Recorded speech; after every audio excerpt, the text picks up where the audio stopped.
If there is one thing that's on the rise in the world of today, is the incredible, overwhelming stress and anxiety. And as a cardiologist, I am seeing this in so many people. It's all around. And the problem is that when it becomes chronic, it creates this negative, vicious cycle against your health. It negatively impacts your cardiovascular health. It inhibits your immune system. It deactivates your intelligent mind. It robs you of peace and inner joy. And it keeps you trapped in these stress emotions of fear, incessant worry, and anxiety. And it creates conflict in relationships. I mean, this is not what life is meant to be all about. So what is the antidote? What is the medicine? How do we manage this overwhelming, rising stress and anxiety? And so what I'm going to talk about today is how you can use the power of your heart and heart intelligence, and how you can exit the stress cycle and then enter rather into the space of inner peace and harmony. So how does your heart do that?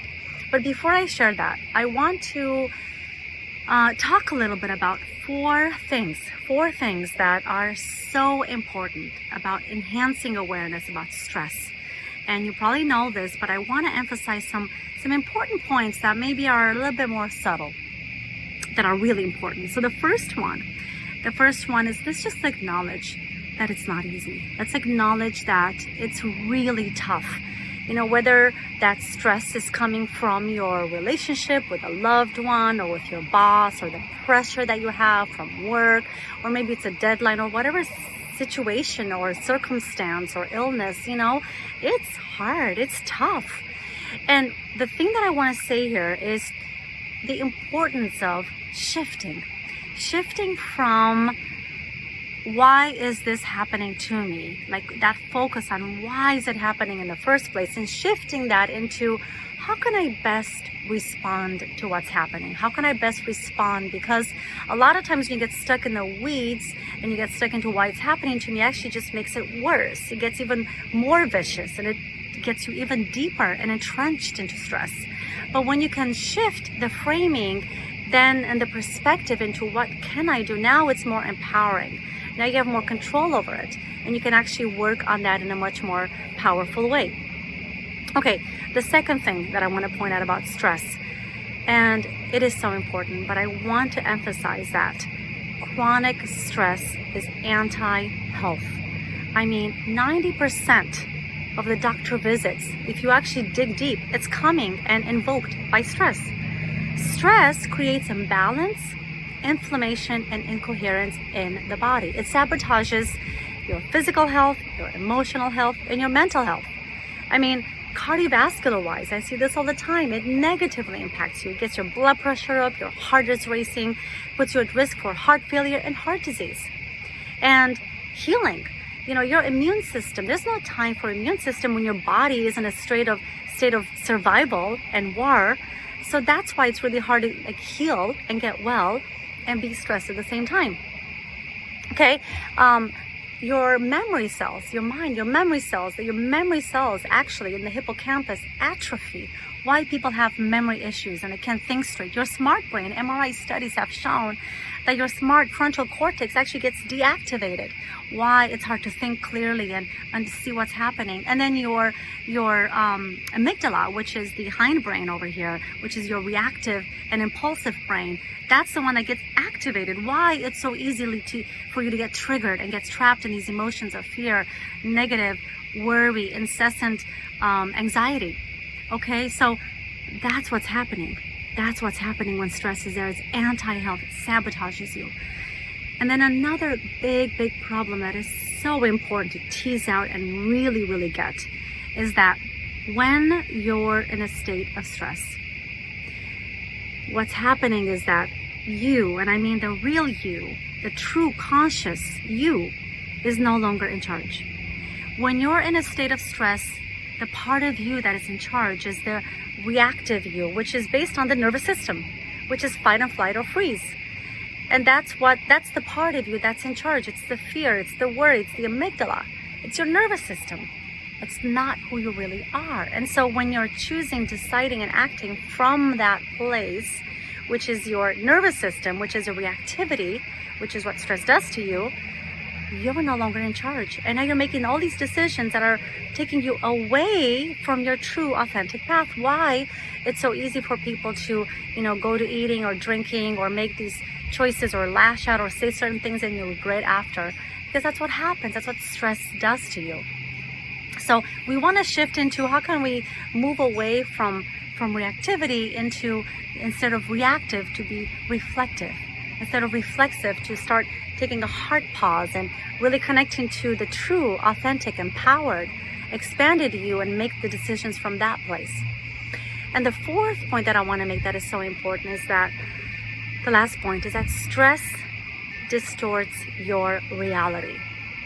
You're not seeing things clearly because when the stress is activated and your nervous system is in charge, what's happening is that you're seeing the reality through the lens that's distorted, clouded by fear, clouded by patterns, by sense of threat, by negativity, because physiologically and biologically, your brain is doing this. That's what it means to be on survival. It sees everything through a sense of threat and negativity bias, because it helped our ancestors in the past to have a negativity bias in order to survive.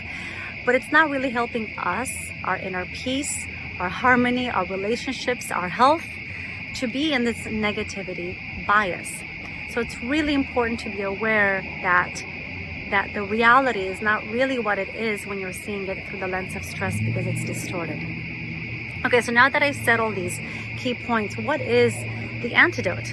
And how do we get out of that cycle, which is so prevalent everywhere? And it's at the root basis of so much of the problem that I had mentioned. So the solution is your very own heart.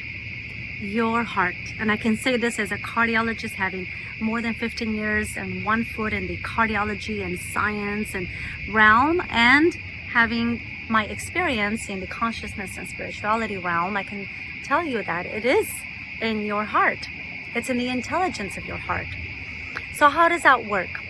So number one, there's 3 points about it. Number one, when you intentionally choose to connect to your heart, okay, then you not just, I'm connecting to my heart and I feel good, you're actually physiologically and biologically shifting into a state of balance, coherence, well-being, and health. So while stress, that I mentioned earlier, while stress sends all these signals and the brain is seeing that as threat, danger, and floods the body with cortisol and adrenaline, and as I mentioned and as I pointed out, it actually lowers your IQ, your EQ, and negatively impacts your health and longevity. When you connect to your heart, the opposite happens. Now something totally different happens, because when you connect to your heart and you're connecting to the emotions of the heart, the presence of the heart, the consciousness of the heart, now your heart is sending different signals, because your heart actually sends signals to your brain, sending signals that are coherent and organized signals to the brain. The brain interprets that as all is well, it's all good, and now the brain is now creating and generating a completely different cocktail of hormones and biomarkers that flood the body now, no longer with the cortisol and adrenaline, but now with all kinds of hormones and biomarkers that are pro-health, pro-relaxation, pro-healing, pro-joy, pro-collaboration, pro-intelligence. Literally, it activates your conscious brain, your frontal cortex. MRI studies have shown that. So your IQ goes up. It deactivates the amygdala, which is that reactive brain. It deactivates that, so you're less reactive and less impulsive. And it turns on those genes that have to do with health and longevity. It activates your immune system and your sense of well-being. So it's a win-win-win when you're activating your heart intelligence. It's a win for your EQ, your IQ, your health and longevity. Second thing about your heart that maybe you didn't know is that your heart generates and emanates an electromagnetic field. And that electromagnetic field is actually the most powerful than any other organ in the body. The magnetic field of the heart is about at least 100 times greater than that of the brain. It's that powerful. And this is important because the studies have shown that when you're stressed out, that electromagnetic field around the heart actually shrinks. And why you feel disconnected, like empty, disconnected from others, and kind of small and depleted. That's the reason, versus when you are in your heart, your electromagnetic field expands and grows. And that explains why, those feelings when you're in your heart and you're feeling lit up and inspired and alive, like in the sense of aliveness and peace and joy and coherence, because your electromagnetic field is expanded. And that's how you know.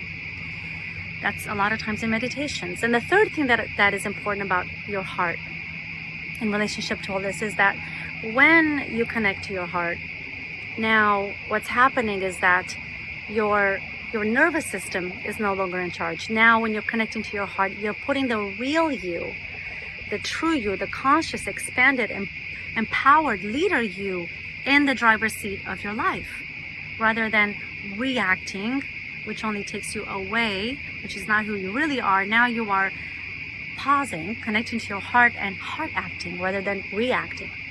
And now your life becomes a much different experience when you do that moment to moment to moment and taking a hard pause. And so this is how your heart and your heart intelligence helps you to exit that vicious cycle of stress and brings you into an expansive field of heart presence that allows you to navigate in life now and generate exactly what you're looking for: peace, inner joy, abundance, expansion. In the next video, we're going to talk about how exactly does that work and how can you some practical tools about that. But for now, some simple things that could work really easily is meditation. Meditation is not about quieting your mind and not having thoughts. Meditation is about you feeling and experiencing who you really are, your true essence. Second thing is journaling. I always say journaling is about journeying within you. And third one is nature, that helps you to connect to your true nature. So hope that you were able to get a lot out of this, that you can focus on what you have power over, and that you have the freedom to choose your heart and come from your heart intelligence. And now your life becomes a much more different experience. Thank you.